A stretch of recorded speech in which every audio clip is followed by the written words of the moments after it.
Il est possible de se réveiller en pleine forme tous les matins et c'est même accessible à tout le monde. Si ce n'est pas ton cas, ce qu'il te manque, c'est peut-être simplement quelques habitudes faciles à tenir. Tu vas donc au cours de la vidéo pouvoir identifier ce qu'il te manque parmi ces 5 habitudes clés et avoir pour chacune une action facile que tu pourras appliquer dès aujourd'hui ou plutôt dès demain matin. La première habitude concerne ton réveil et plus particulièrement le fait de snoozer. En effet, de snoozer dès le matin, ça peut être une des pires habitudes que tu peux avoir. Pourquoi? Eh bien tout simplement, ton réveil sonne et du coup ton corps passe du mode endormi au mode réveillé. Et donc là, normalement, il est prêt à attaquer sa journée. Sauf qu'en snoozant, tu vas donner des signaux un peu contraires à ton corps. Ce qui va se passer, c'est que ton corps commence à se réveiller, tu snoozes, tu te rendors. Le réveil ressonne, tu commences à te réveiller tu snoozes, tu te rendors.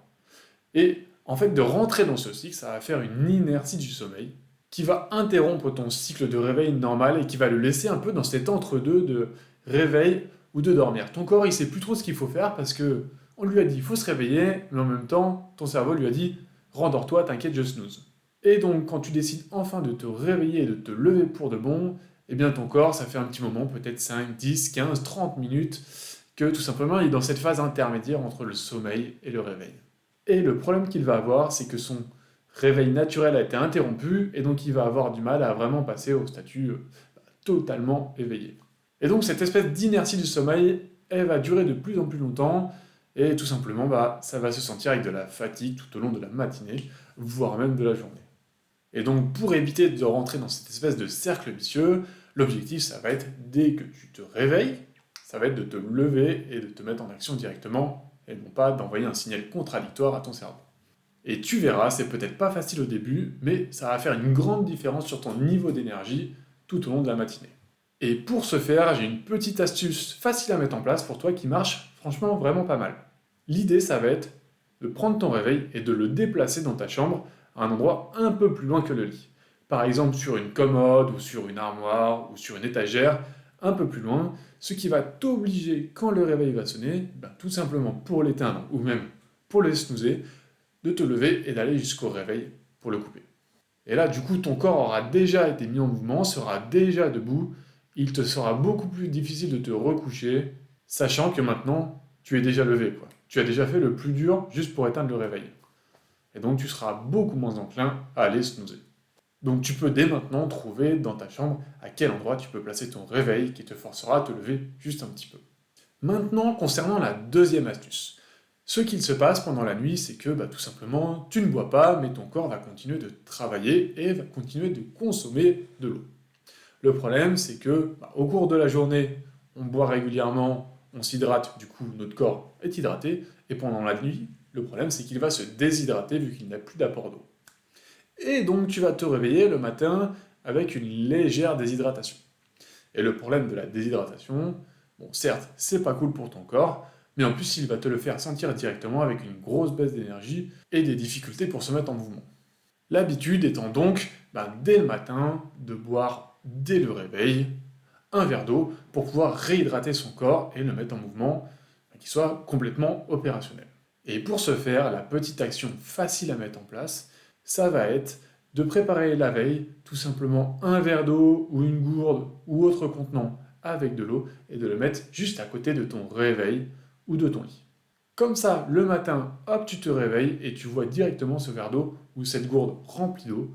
Et là, tu vas te dire, c'est simple d'y penser, de boire une petite gorgée. Pas compliqué. Parce que si tu n'as rien à côté, tu ne vas pas forcément y penser et ça ne va pas être forcément dans tes premiers réflexes. Donc, idéalement, comme on a vu avant, tu as mis ton téléphone loin de ton lit ou de ton réveil et à côté, tu vas mettre tout simplement un peu d'eau. Comme ça, dès le matin, on arrête le réveil et on boit un coup d'eau. Ensuite, on est beaucoup trop le matin et dans les 30 premières minutes à utiliser notre téléphone, soit pour répondre à des messages, regarder des vidéos, voire même scroller ou aller sur les réseaux sociaux.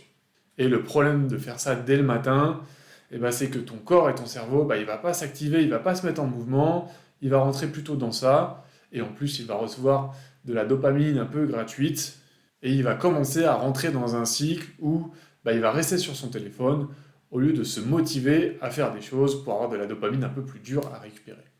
Et donc, dès le matin, en faisant ça, tu envoies un signal à ton cerveau en disant « Tiens, il y a une solution de facilité pour être tout simplement plus heureux, c'est d'utiliser ton téléphone et de scroller ou autre. » Mais si on veut de l'énergie, c'est évidemment pas ce qu'on veut, vu qu'on veut bouger, on veut faire des choses, on veut travailler sur des choses qui comptent pour nous, on veut faire du sport, aller voir des amis, etc.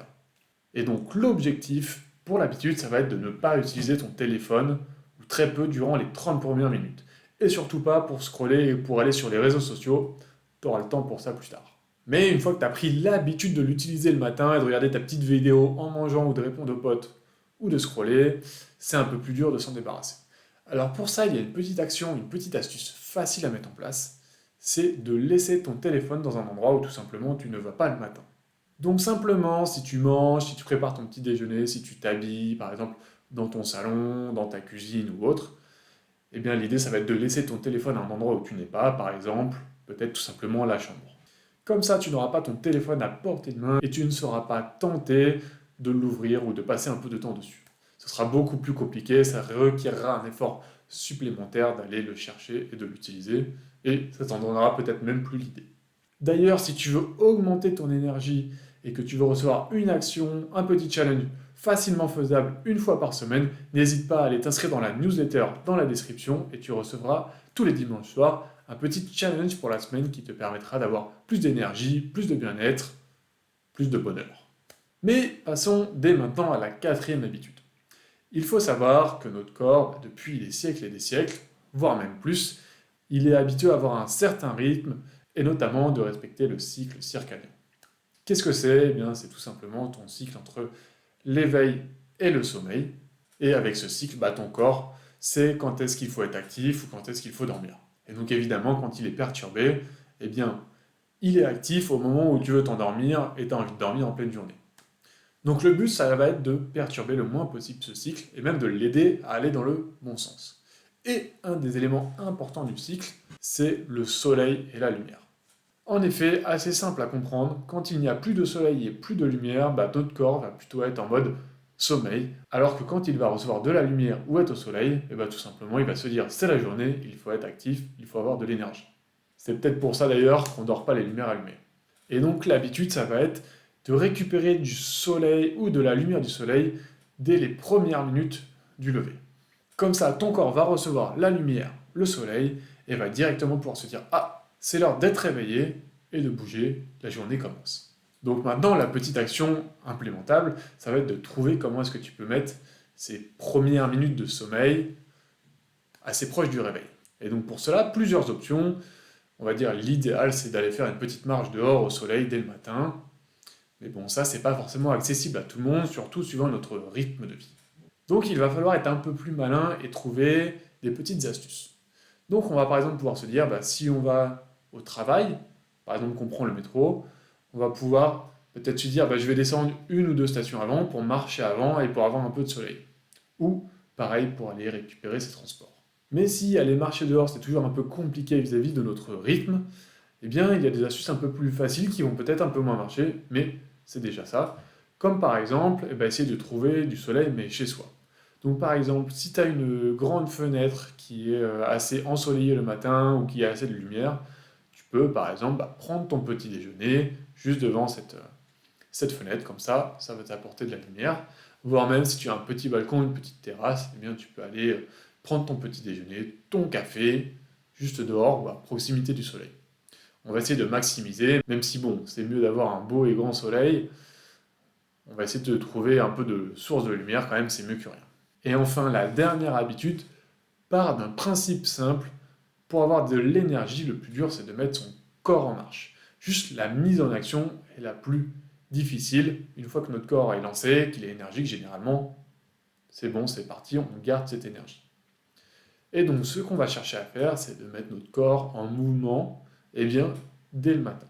Donc, hésite être avachi dans le canapé pendant une demi-heure, on va essayer d'apporter du mouvement. Donc évidemment, ce qui est royal, ça va être par exemple de faire un peu de sport doux dès le matin. Donc par exemple, si tu peux aller courir, faire un peu de vélo, voire même faire un peu de sport chez toi, c'est idéal. Mais c'est pas le plus facile à faire. Si tu y arrives, très bien, mais si tu n'y arrives pas, on va trouver d'autres solutions.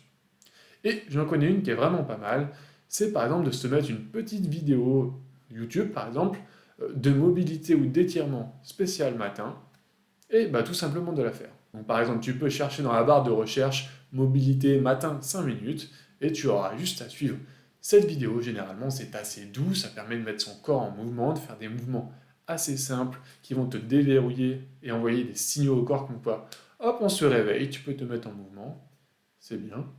Et comme ça, en plus, c'est pas trop dur à faire.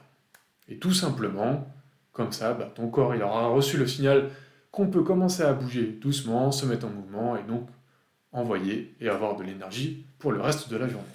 Donc évidemment, il y a plein d'autres bonnes habitudes à avoir, mais déjà, si tu as ces 5-là, c'est une bonne base pour avoir plutôt de l'énergie le matin.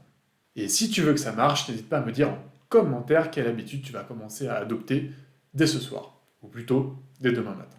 Et si tu veux recevoir plus de conseils sur comment avoir plus d'énergie, n'hésite pas à t'abonner et tu trouveras également juste ici une vidéo qui pourrait t'intéresser.